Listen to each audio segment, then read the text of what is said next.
My dad's statement about my older woman.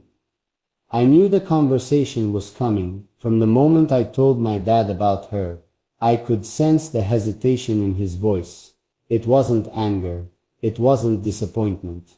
It was something quieter, something that told me he was already forming an opinion before he even met her.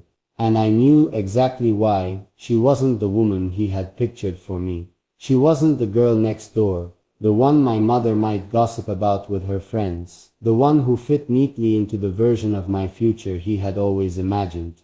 She was older, wiser, a woman who had already lived a full life before she ever met me, and now the moment had finally arrived. My dad sat across from me, his fingers tapping against the table, his expression unreadable. Then, after a long silence, he made his first statement. She's lived more life than you. It wasn't a question. It wasn't even an accusation. It was a fact. And I knew what he meant by it. She had experiences I hadn't had yet. She had seen things I was still just beginning to understand. She had years behind her that I had yet to live myself. I didn't argue because he was right. But what he didn't understand, at least not yet, was that this was exactly why I loved her. She knows what she wants to you. My dad's voice was calm, but I could hear the weight behind his words. You're still figuring yourself out, he said. You're still building your life. But her? She's already been through that stage. She's not searching anymore. She knows exactly what she wants. Are you sure you do? I could see what he was really asking. Are you ready for this? Are you sure you're not just caught up in something new, something exciting?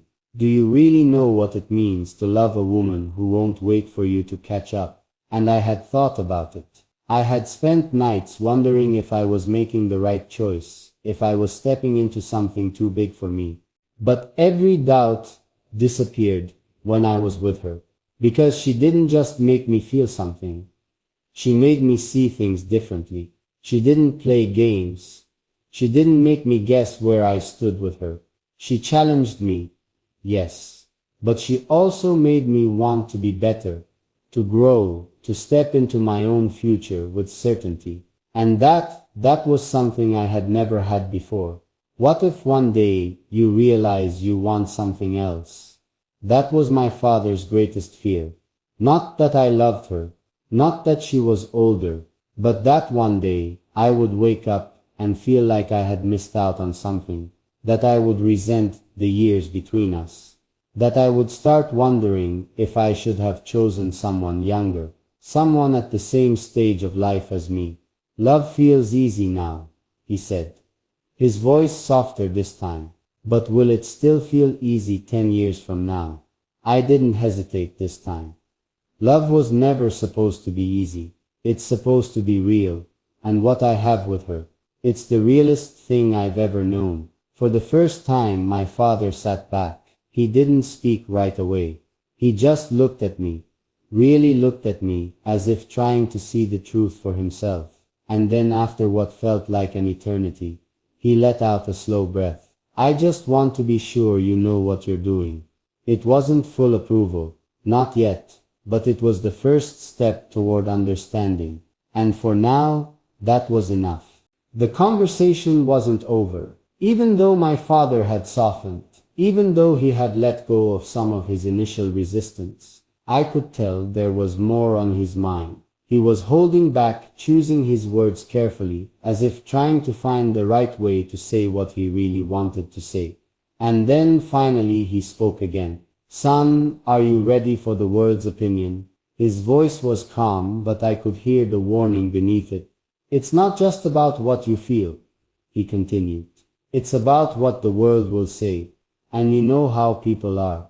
I knew exactly what he meant. People would talk, they would whisper behind our backs. They would raise eyebrows at the difference in our ages, at the way we fit together in a way that society wasn't used to. There would be judgment, assumptions, questions disguised as concern. Why her? Why not someone your own age? What could an older woman possibly want with a younger man? My father wasn't trying to scare me. He was trying to prepare me, and so I answered him honestly. I don't care what the world thinks. People will always have opinions, Dad. But they don't have to live my life. I do. He sighed, rubbing his temples, as if he had expected that answer, but still wished I had said something different. She won't change for you, and she shouldn't have to. This time my father's words weren't a warning. They were a fact. She's already the person she's going to be, he said. She's not waiting to grow into herself.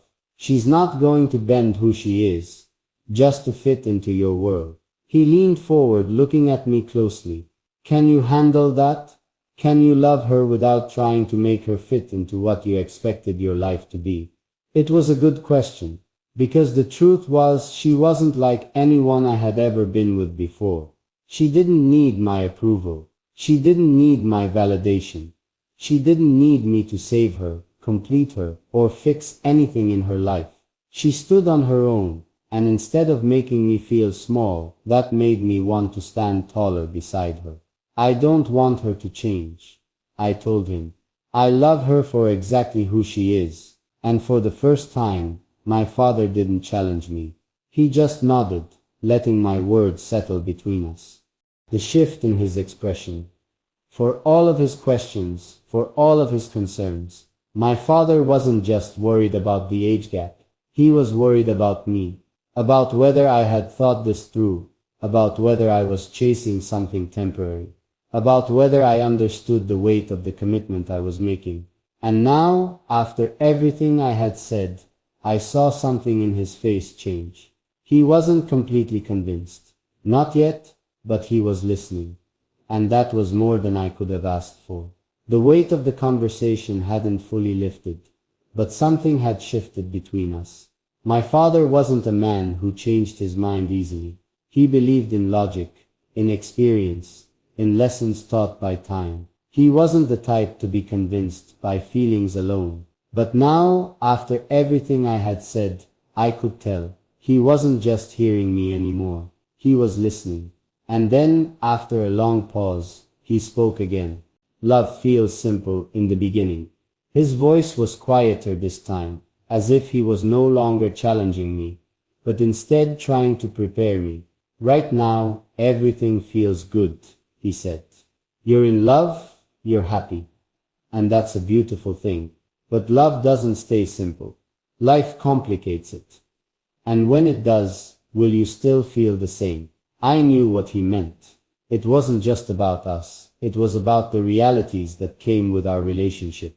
The way people would always see the years between us before they saw the love. The way our experiences didn't always align because we had lived in different timelines.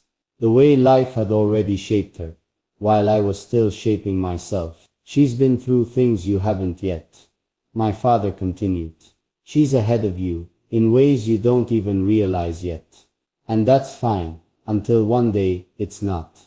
Until one day you wake up and feel like you're still catching up.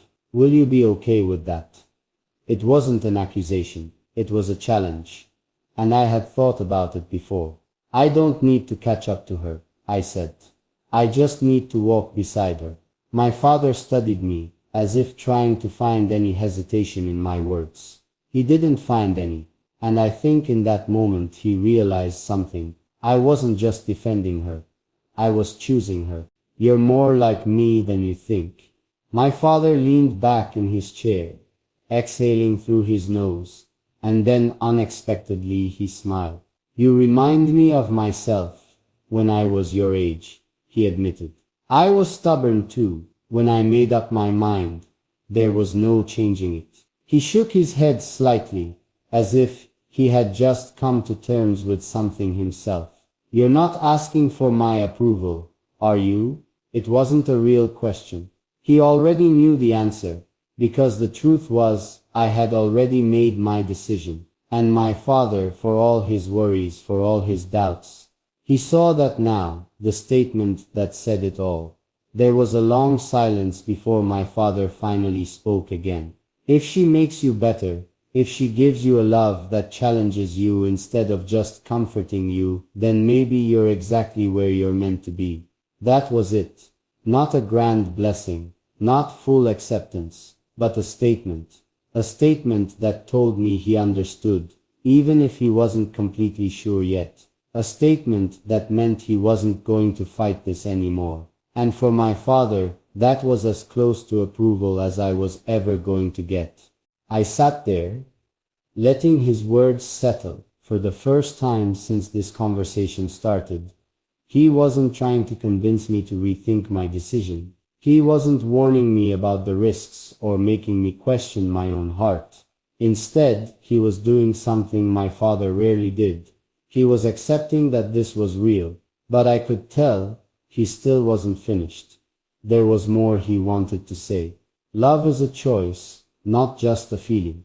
His voice was steady, like he was speaking from a place of experience rather than opinion. Right now you feel certain about her, but love isn't about what you feel today, it's about what you'll choose when things get hard.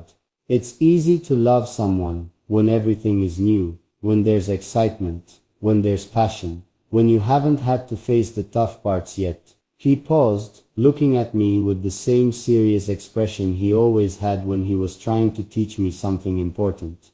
But what happens when the excitement fades? When life throws things at you that you weren't prepared for? When her past collides with your future in ways you didn't expect? I knew what he was saying. It wasn't doubt. It wasn't disapproval.